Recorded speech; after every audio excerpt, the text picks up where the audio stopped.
Hello viewers, welcome back to the channel.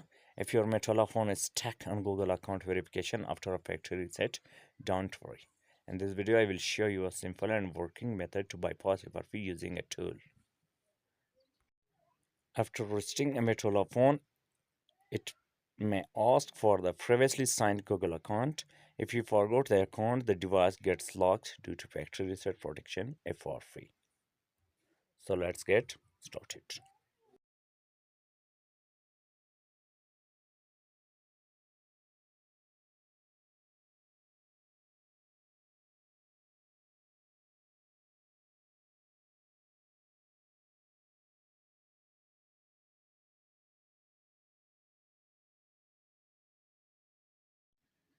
Let's download the FRP bypass tool from Google.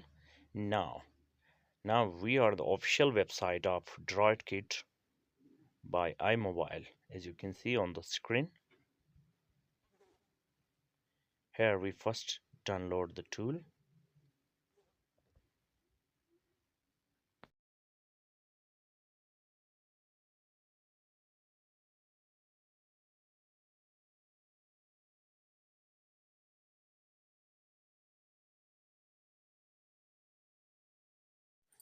Now I will explain all the features of this power tool called DroidKit. This is an all-in-one Android solution that helps you unlock, recover, fix, and manage your phone easily.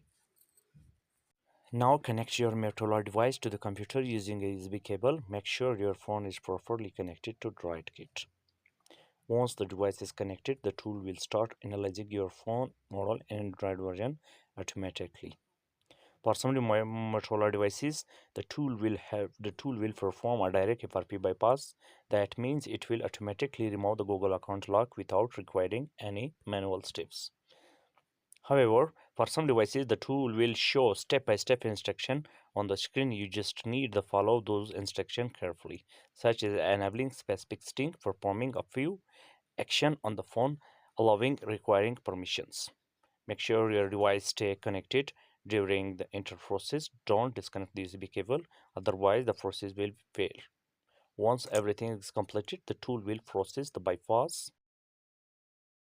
DroidKit tool helps you bypass FRP, unlock screen locks, recover data, and fix system issues in just a few clicks. If you want to download this tool, I have provided the official download link in the description. So that is for today's video. I hope this tutorial helped you successfully bypass FRP on your Motorola device. If you found this video helpful, don't forget to like, subscribe, and share it with your friends. Goodbye.